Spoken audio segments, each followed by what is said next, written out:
Tomás era un carpintero humilde, de manos firmes y corazón exhausto, que en un solo día perdió a su hijo, su fe y casi todo deseo de vivir. Clausuró su taller, maldijo al cielo y juró no volver a tocar la madera que antes le daba sentido a su existencia. Pero cuando el fuego arrasó con lo poco que le quedaba, algo sobrevivió entre las cenizas. Una cruz. Aquella cruz, la misma que un día simbolizó su pérdida, acabaría por convertirse en su salvación. Tomás era un hombre sencillo y trabajador, respetado por todos en el pueblo. Cada mañana, su jornada comenzaba antes del amanecer, envuelto en el aroma de la madera recién cortada.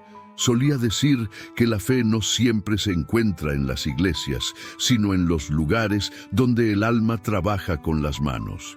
Su taller era su mundo, un espacio pequeño y cálido, lleno de herramientas, virutas y luz. Allí pasaba las horas junto a su hijo Daniel, un niño curioso que soñaba con construir algo tan perfecto que hasta Dios quisiera verlo. Padre e hijo eran inseparables. Tomás trabajaba y Daniel lo imitaba. A veces, el niño martillaba los clavos de forma torpe y sin ritmo, y el padre sonreía sin corregirlo, pues sabía que, a su manera, también estaba rezando. La vida era simple, buena, casi sagrada. Hasta que un día, todo cambió. Una viga se desplomó. No hubo tiempo para gritar. En segundos, el taller que siempre fue un hogar se ahogó en silencio. El pueblo acudió corriendo, pero ya era tarde. El aire olía a polvo, a lluvia y a tragedia. Tomás perdió a su hijo y, con él, perdió su fe. Desde entonces dejó de hablar, de trabajar, de creer. Quizás tú también has vivido algo que te ha hecho tambalear la fe.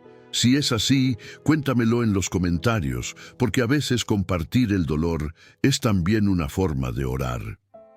El taller, antes lleno de risas, se convirtió en un mausoleo. Las herramientas dormían bajo el polvo y el eco de Daniel permanecía allí, escondido entre las tablas como un fantasma tierno que se negaba a partir. A veces Tomás entraba solo para mirar, pero el aire dolía demasiado, como si cada astilla pronunciara el nombre del niño. Salía enseguida, murmurando entre dientes, «Si Dios es bueno, ¿por qué dejó de trabajar?». El pan se endureció sobre la mesa y la fe se resquebrajó como madera vieja. Los vecinos pasaban despacio frente a su puerta, temiendo que cualquier palabra fuera otra herida. Solo el sacerdote lo visitaba de vez en cuando, dejándole pan y silencio. Un silencio que pesaba más que cualquier sermón. Una tarde, antes de irse, el párroco le dijo, «El mismo Dios que permite el dolor también sabe cómo darle un sentido». Tomás no respondió. La frase quedó flotando en el aire como una astilla imposible de sacar. Durante días resonó en su mente como un eco que no pedía fe, sino paciencia. Hasta que una mañana, sin saber por qué, abrió la puerta del taller. Lo hizo por costumbre o tal vez por nostalgia. El polvo danzaba en un rayo de luz y el silencio tenía otro sonido, menos hostil, más vivo. Sobre la mesa, una vieja cruz tallada por su hijo seguía allí. La tomó con manos temblorosas y por primera vez lloró. Las lágrimas no borraron el dolor, pero aflojaron el nudo en su pecho. El silencio no se fue, pero ya no pesaba igual. Y aunque él no lo sabía, ese día comenzó su camino de regreso, el día en que Dios, desde lejos, empezó a tallar de nuevo su corazón. Esa noche, el cansancio lo venció sin pedir permiso. Tomás se quedó dormido sobre el banco de trabajo, con la vela encendida titilando sobre la madera húmeda. Su perro dormía a sus pies y afuera la lluvia cesaba poco a poco, dejando en el aire un olor a tierra nueva, como si algo estuviera por comenzar. El silencio era tan profundo que se oía el crujido de la madera al enfriarse. El viento se coló por las rendijas y jugó con la llama. Una chispa saltó sobre las virutas secas y la noche contuvo el aliento. Al principio, El fuego fue tímido, una lengua de luz que serpenteaba despacio, como dudando en nacer, pero el aire sopló otra vez y la chispa se volvió llama. En segundos, el taller se llenó de un resplandor dorado que danzaba sobre las paredes. El dulce olor de la madera se convirtió en humo espeso y las sombras se alargaron como figuras en fuga. Tomás despertó con un golpe seco. El calor le quemaba el rostro. El perro ladraba aterrorizado y al mirar a su alrededor, vio que el fuego devoraba su mundo. Por un instante creyó seguir soñando. El resplandor parecía irreal, como si Dios le devolviera la luz solo para arrebatársela de nuevo. Gritó el nombre de su hijo sin pensar. Era un reflejo, una herida que hablaba sola. El eco del nombre se mezcló con el rugido del fuego, y por un instante juró escuchar una risa infantil entre las llamas. Corrió hacia la puerta, tosiendo y tambaleándose. Intentó sofocar el incendio con una manta vieja, pero fue inútil. El fuego rugía como una bestia liberada. El humo le anegó los pulmones, la vista se le nubló y el techo crujió sobre su cabeza como una sentencia. El perro gemía, atrapado entre las sombras. Lo buscó con las manos, tropezando con recuerdos, con todo lo que alguna vez había amado. Cuando al fin lo encontró, lo alzó en brazos y corrió hacia la salida. Afuera el aire frío fue una cuchilla sobre su piel ardiente. Cayó de rodillas en el barro, con el perro jadeando a su lado, mientras las llamas se alzaban detrás de ellos como una corona infernal. Los vecinos llegaron corriendo con cubos y mantas, pero ya era tarde. El taller, su templo, su memoria, su cruz, ardía sin remedio. Alguien lo tomó por los hombros, pero él no se movía, con la mirada fija en cómo su pasado se convertía en cenizas. Cuando el techo colapsó con un estruendo sordo, algo dentro de Tomás también se quebró por segunda vez. «¿Por qué otra vez, Señor?», murmuró con la voz hecha pedazos. Pero el cielo no respondió. Solo dejó caer más lluvia. El fuego tardó horas en morir. Cuando el humo se disipó, el amanecer llegó con una luz casi indecente, demasiado pura para tanta ruina. Tomás caminó entre los escombros humeantes. Las herramientas eran sombras retorcidas. El banco de trabajo, un esqueleto negro. El olor a madera quemada le revolvía el alma. Cada paso era una punzada. En cada rincón reconocía un recuerdo. El lugar donde Daniel aprendió a martillar, la ventana por donde entraba el sol. Ahora todo era ceniza, hasta que algo brilló entre la oscuridad. Se inclinó y lo levantó con manos temblorosas. Era la cruz que Daniel había tallado siendo niño. Estaba milagrosamente intacta, apenas ennegrecida por los bordes. El oro de la madera relucía bajo la primera luz del día, como si el fuego la hubiese puesto a prueba y la hubiese perdonado. Tomás la sostuvo en silencio. El fuego lo había devorado todo, menos eso. Y entonces comprendió, aunque no pudiera explicarlo, que no era un castigo, sino una respuesta. Dios no le había quitado su taller, le había dejado una señal. El dolor no lo había destruido, lo estaba purificando. Se arrodilló entre las ruinas con la cruz contra el pecho, mientras el sol nacía detrás de las colinas. El perro se acurrucó a su lado y el humo ascendía al cielo como una oración sin palabras. El silencio que siguió no era de vacío, sino un silencio limpio, recién nacido. Durante días el pueblo lo vio caminar entre las ruinas. No recogía nada, solo barría el polvo y apartaba los restos con calma, como quien prepara un altar. La fe no siempre se construye, a veces se rescata de entre las llamas. Una tarde, removiendo los restos de una viga, halló la pequeña paloma inacabada que su hijo había empezado a tallar. Sus alas estaban partidas, pero seguía entera. Tomás la tomó con delicadeza y la colocó junto a la cruz. 2 supervivientes, 2 símbolos. Por primera vez desde la tragedia, murmuró una oración sin miedo. Si todavía me dejas tallar, Señor, prometo no volver a huir. Los días pasaban.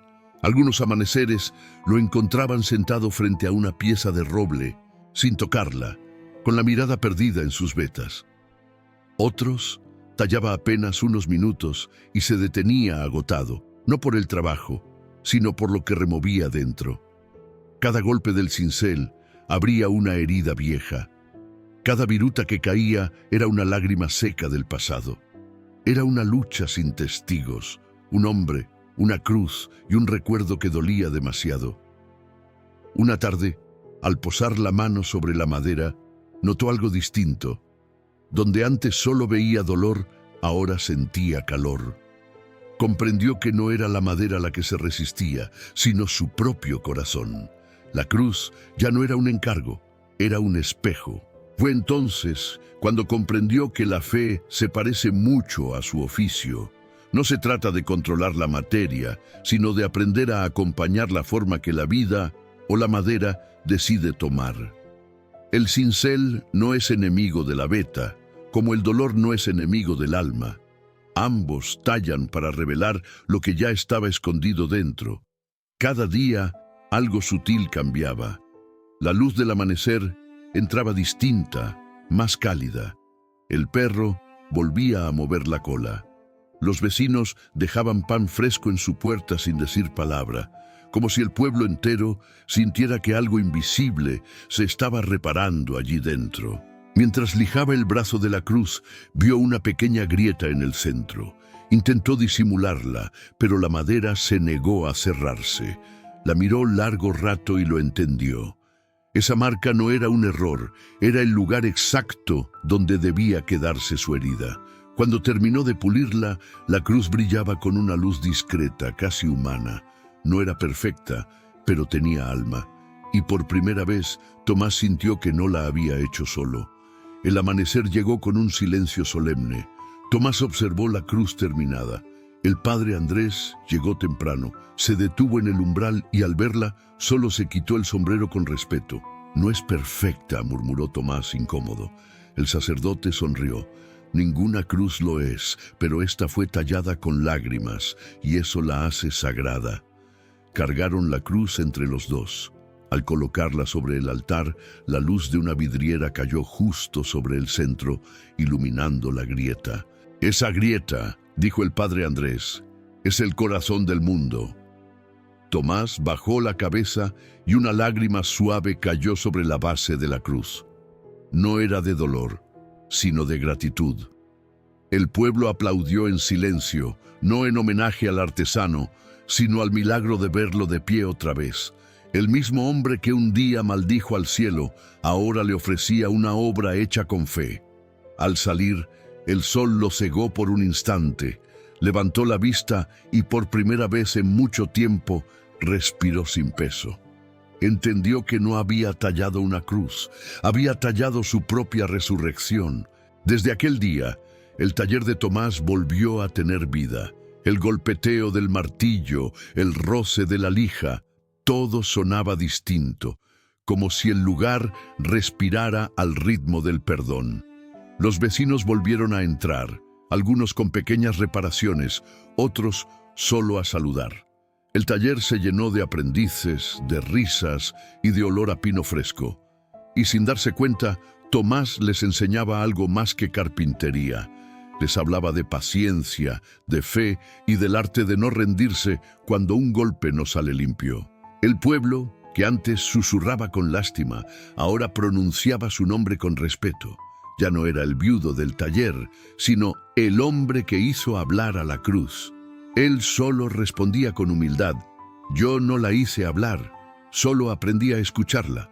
Pasaron los años y el tiempo suavizó todo lo que un día pareció insoportable. Una tarde, un niño se acercó y le preguntó, ¿por qué hay una grieta en esa cruz de la iglesia? Tomás sonrió, porque las cosas perfectas no enseñan nada. Solo lo que está roto nos enseña a mirar hacia arriba. Esa noche, al cerrar la puerta, se detuvo frente a la ventana que daba a la iglesia. Pasó la mano por un trozo de madera y murmuró con voz firme, sin lágrimas ni miedo. Gracias por no haber respondido cuando pedí que todo terminara. Si lo hubieras hecho, nunca habría aprendido que las bendiciones también llegan disfrazadas de pérdida. El viento movió la llama de una vela y, por un segundo, creyó oír el eco de una risa pequeña entre las sombras. No miró atrás, solo sonrió, sabiendo que la vida, con todas sus fracturas, seguía siendo un milagro perfecto en su imperfección. Si alguna vez, mucho después, entendiste el porqué de un dolor y descubriste que te condujo a un lugar mejor, escribe en los comentarios: ahora sé que todo tenía un propósito. Y suscríbete para seguir escuchando historias que sanan, inspiran y nos recuerdan que aunque una puerta se cierre, Dios siempre abre una ventana.